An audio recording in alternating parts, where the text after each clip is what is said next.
Tonight, coast athletes welcomed home from Paris. 2 people killed in a crash at Bells Creek. Mullaney Dairy's frustrated over losing out on a government contract. And a pet-friendly post office opens in Noosa. Live from the Sunshine Coast, this is 7 News with Joanne Desmond.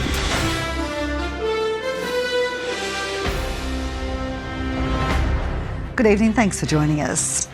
More than 40 Sunshine Coast athletes are currently being welcomed home at a special event in Maroochydore after doing us and Australia proud in the recent Olympics and Paralympics in Paris. Luke McGarry has joined the welcoming party, and Luke, there's certainly plenty to celebrate. Absolutely, there's plenty to celebrate, Joe, and this is actually the 40th anniversary of the Sunshine Coast Welcome Home. The first was, of course, for Los Angeles in 1984. And it really is a great night for these athletes to let their hair down after 4 years of intense training just to get to Paris for some of them. They can have a drink, they can party, they can relax, and more than that, they can start thinking about what they're going to do over the next 4 years. But some have already pulled the pin and decided to retire. One of those is Maroochydor's own 3-time Olympic kayaker, Elise Wood, and she joins us right now. Elise, so many magnificent athletes here from the Sunshine Coast. I mean, do you feel proud to be part of this? Yeah, I'm so proud to be part of the Sunshine Coast community. I mean, to have so many people in the room that attended the Olympics and Paralympics is pretty special. We've just heard that, you know, the celebration started with only a few people 40 years ago, and now we've got a room full of people. And I mean, it speaks wonders for the Sunshine Coast, and I hope to see that build a lot more leading into Brisbane 2032. Sounds to me you're saying that bodes pretty well for Brisbane 2032. Is that what you think? I'm pretty sure we're going to have a big contingent from the Sunshine Coast in Brisbane. I really look forward to being in the grandstands to watch and cheer them on. I have no doubt that we'll be very well represented. Okay, well done on your career, Elise, and thanks very much for joining us. Thank you. It's an honour to be from the sunny coast. Always love chatting to Elise Wood, and Joe, I will be back with a little bit more from this event a little later in sport. Yeah, we look forward to hearing that. Thanks for that, Luke. Well, the mother of a 17-year-old boy who was one of 2 people killed in a crash at Bells Creek at the weekend says her life will never be the same. Loved ones visited the site today to lay tributes to the team. Rebecca Jensen has more. The 17-year-old P-plater Brock Dawson was driving his Toyota Corolla along Bells Creek Arterial Road when he was struck by a motorbike. The crash happened just after 1 a.m. on Saturday. Police say a man in his 30s was riding a motorbike along Central Avenue when he entered the intersection and collided with the car. The impact killed the motorcyclist and the teen driver. His passenger, a 16-year-old boy, suffered minor injuries and was taken to SCOO. Brock's mother has since posted on Facebook saying, "My life will never be the same, and my upcoming birthday will now be a time of great loss and suffering." School friends of Brock gathered at the crash site today to lay flowers in tribute. He would just get up and dance when he wasn't meant to. He would just make everyone laugh. He would always put a smile on everyone's face. They say Brock was a budding young pilot. He loved his planes. Every Wednesday he'd go out flying and stuff. I'm happy that he got there in the end, but he had so much more life to live. It's such a shame. A GoFundMe has been set up to help his family and has already raised more than $19,000. Police are continuing to investigate the crash, including whether speed was a factor. Anyone with more information is urged to come forward. All right, thanks for that, Beck. Well, a 56-year-old Victorian man has died after his car collided with a tree at Kilkeven. The man was heading north on Blacksnake Road when his ute left the road and crashed around 7 o'clock last night. Paramedics assessed the man at the scene but were unable to save him. The forensic crash unit is investigating. An uptake in free RSV vaccines is protecting Queensland children against respiratory disease and keeping them out of hospitals. The Chief Health Officer believes it's the most significant health development in decades. Queensland is leading the nation when it comes to making sure the tiniest and most vulnerable are protected. More than 10,000 babies have now had their RSV vaccine. It's a $31 million investment. That investment has made the vaccine free since April. At the time, 108 babies were diagnosed with the respiratory virus. In the last couple of weeks, that's down to just 8. This is incredible. Hailed as the most significant public health development in decades. This is certainly one of the most important medical developments that I have seen during my career over the last 30 years. The virus is common, but hospitalisations have almost halved compared to last year. The most common cause of hospitalisation of infants under the age of 12 months in Australia. The latest data from the state government shows out of 364 children under 6 months of age hospitalised since the program started, only 8 were immunised. No, it's terrible. I mean, and it's terribly frightening. And anyone who's experienced this. All babies less than 8 months old are eligible for the free vaccine. Josh van Staden, 7 News.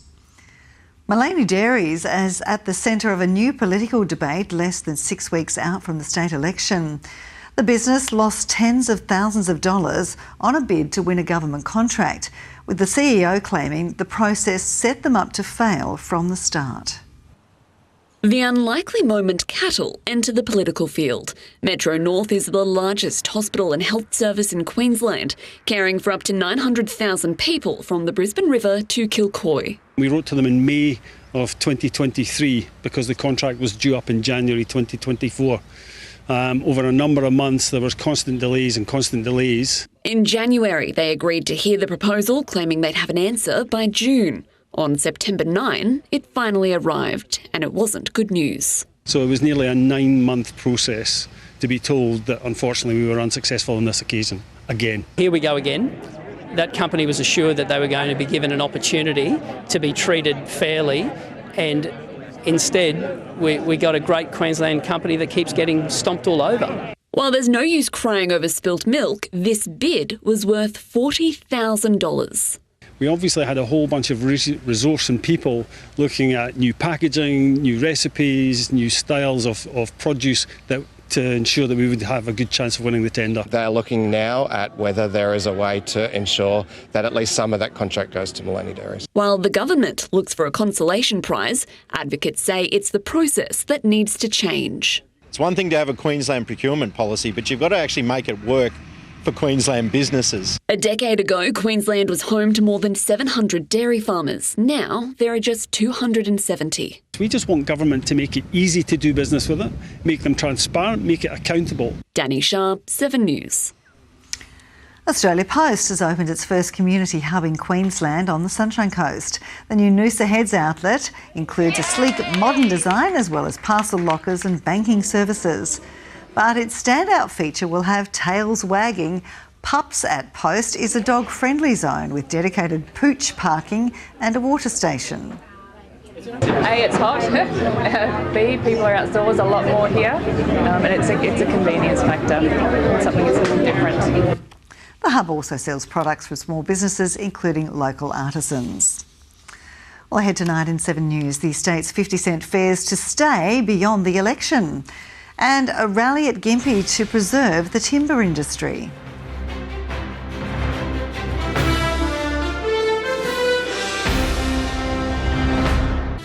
Sunshine Coast turns to 7 News to keep up to date on local issues, and we want you to be part of it.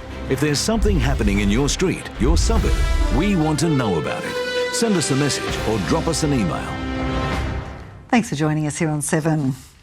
Well, both sides of politics have committed to keep 50-cent fares going in their latest battle to win votes on October 26. But one economist says Queenslanders will have to bear the cost for a permanent discount.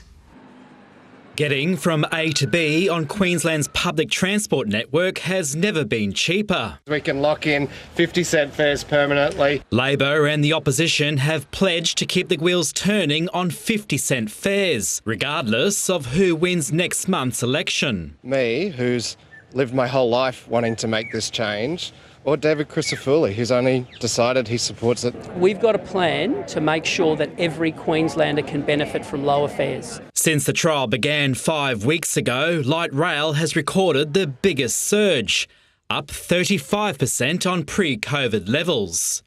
Ferries were almost up 23%, buses 3.6%, while rail was just under 2%. Across the state, Mackay had the largest uptake, up 30%, with Sundays 21%, Cairns 14%, Bundaberg 11%, while Rockhampton and Townsville were just under 10%. But cheap fares come at a price.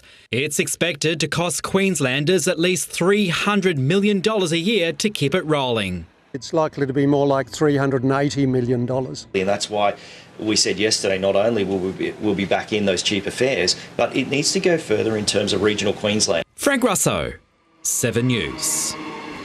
A reptile made famous for its ability to breathe out of its rear end is now struggling to survive.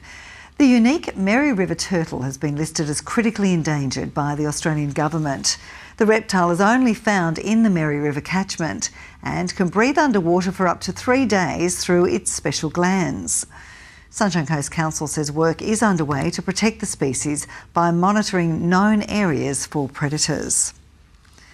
Queensland's timber industry is calling for reform, claiming it's been unfairly targeted for more than 30 years. Politicians, workers and stakeholders gathered in Gympie over the weekend to demand action, with a third of the state's timber now imported from overseas. It's a tall order hauling timber, but these stakeholders say Queensland's industry is a cut above the rest. It's a $4 billion industry to the state and it supports 23,000 jobs. 250 people rallied for Timber Day, demanding urgent reforms in forest management. They say the industry is being unfairly vilified. And what we're looking for is policy certainty for industry to reinvest in forest management. They also argue current policies are outdated and damaging, including the South East Queensland Forest Agreement, which determines who owns what parts of the forest and how they are used. Currently, 30% of the timber needs in this state are imported from overseas. Now, that's shameful. At 51 million hectares, Queensland has the largest area of native forests of any state or territory in Australia. That's 39% of all native forests in the country. Less than 4 million hectares are dedicated to state forests. We remove approximately between 5 to 10 stems per hectare at between 15 and 30 years. I think there's a good opportunity to manage our state forests, harvest the appropriate timber, but also maintain the environmental significance of that area. Hannah Watt, 7 News. The coast's first Euphoria Dance Festival has been dubbed a raging success. More than 450 local teens packed into Venue 114 over the weekend, finding a safe space to socialise.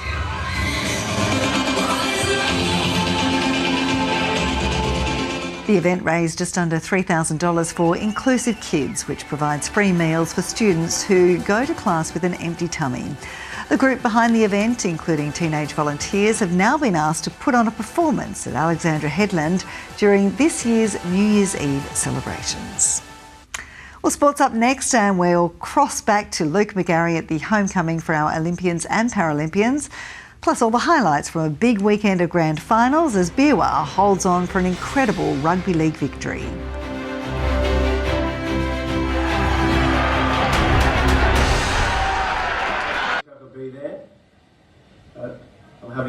And welcome back to 7 News. Well, as we mentioned earlier, a number of our former Paralympians and current Paralympians, former Olympians and current Olympians are here at the Ricci Surf Club celebrating what's been a massive campaign at Paris with the official Welcome Home.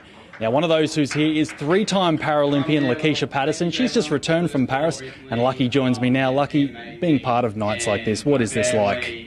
Oh, it's so incredible, I think, to everyone to celebrate here and to be able to acknowledge our Sunny Coast athletes who have been with us through the end.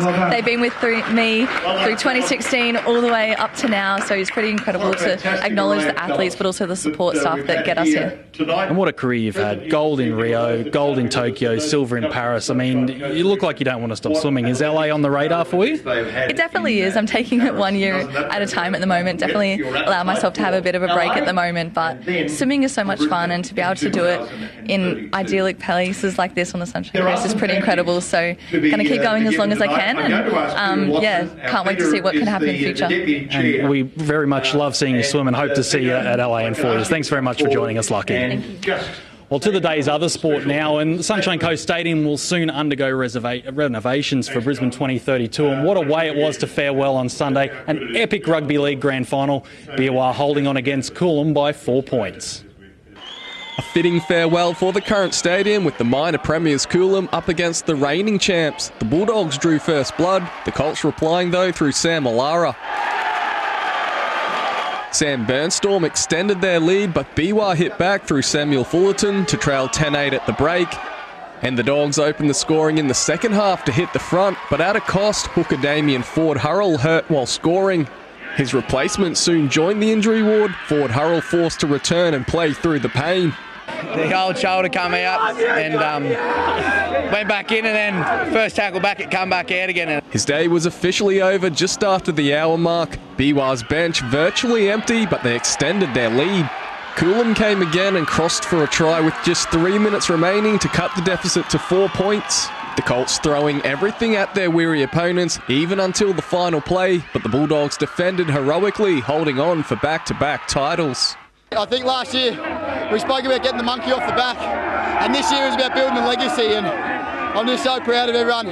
Coolum's campaign still one to remember after making the A-grade grand final in just their second season. BWA's blueprint, one to follow. That's what everyone's saying. You've got to lose one to win one, and BWA will do that the first year, and they've won 2 in a row now, so The same song sung loud and proud for a second year running. Nathan Ferguson, 7 News. And it wasn't just about the rugby league on Saturday night. There was the FQPL3 Sunshine Coast men's soccer decider. That was Caloundra. They did the league and premiership double with a 3-2 win over Noosa. Caloundra couldn't have had a better start. Riley Campbell heading home from a corner in the first minute. A sense of deja vu after the break. Caloundra corner, Campbell header, and the lead doubled. Noosa in need of inspiration. Ollie Williams provided it. His deft touch and devastating finish halved the deficit, and another sublime strike levelled the decider. Mitchell Bridges' goal had the Lions roaring while the Eagles endured extra time for a third straight week, but the physical and mental ups and downs of their gruelling finals campaign was worth it when substitute Owen Evans-Gillum scored the match winner. Every player in the team just put in and dug deep. And to get minor premiership and to win the grand final, it doesn't happen that often, so the boys need to lap it up and enjoy it. Oh, disappointed. It's the big dance, and for the last game of the year to come out runners up, it's not what anyone wants. Double disappointment for Noosa. The Lions women led their decider 1-0 before conceding 3 second-half goals to Maroochydore. The minor premiers also enjoying grand final glory. Nathan Ferguson, 7 News.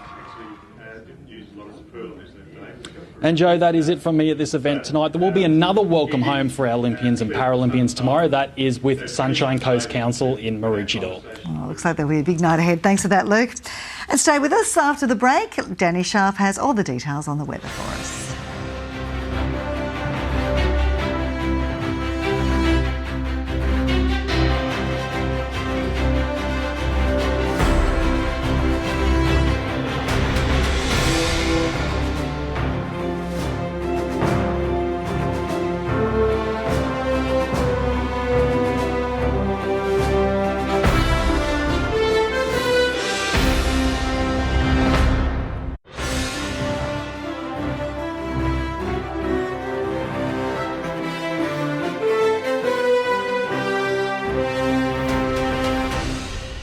Good evening, Dani Sharp with tonight's weather. Fine and cool conditions have prevailed, and you should consider getting used to it. There are a few weather systems outside the region that have the potential to spoil the fun, and you might want to keep a jumper close. I'll tell you why in about 30 seconds. But before we dive into that forecast, a quick check of today's conditions. Temperatures hit 21 in Maroochydore, 22 for Nambour and 24 in Gympie. That sudden storm last night was pretty epic on the southern end of the coast, but less than 10 millimetres in the gauge. On the satellite loop, you can see that big clump of heavy cloud over the northeast. Combined with gusty southeasterlies, that's causing constant showers from about Mackay to Cairns. The southeast caught some of that late last night, brief but intense, the wind basically bringing that rain in sideways. On today's synoptic chart, a low in the Tasman Sea is combining with high pressure to push a southeasterly wind surge right up the east coast, prompting marine wind warnings from McGarry to the peninsula. Tomorrow, though, that high pressure system will move a little closer and it should generate enough power to get rid of these showers, at least for a little while. But while things look calm, they will be cold, at least cooler than the September average. On the outlook chart, we're expecting a trough to move into the southwest on Thursday and then move east to central and southern Queensland by Friday, possibly lingering for a few days. Rain isn't too likely at this stage, but the heat will return with a vengeance. And now the latest from the Weather Bureau, the boating forecast for Sunshine Coast waters. Things have settled down after that windy end last week, seas at 1.5 metres. We are expecting a northerly swing later in the week. On our beaches, things have been extremely unstable today, shifting sandbanks thanks to that big sweep moving north. Lots of flash rips, so please swim between the red and yellow flags. There is a full moon this Wednesday, so the tide is naturally getting bigger, peaking tomorrow evening at over 2 metres. It should be the highest tide of this week. The low is around 1 p.m. For the Southeast Coast District, possible fog in the hinterland, but plenty of sun to go around. Hopefully skies as clear as they were today. Winds tending east-southeasterly. Looking ahead, temperatures really should start to build from here on out, even hitting 30 by the weekend. A few days of below average temperatures between now and then though. And that's all from me for tonight. Thank you so much for your company. For now, guys, stay warm. That cold weather won't last for too much longer. Great, thanks for that, Dani. Well, that's all from us for this Monday. Thanks very much for your company. A reminder, you can watch a replay of our news on 7 Plus or download the 7 News app. And from all of us here, enjoy your evening. Good night.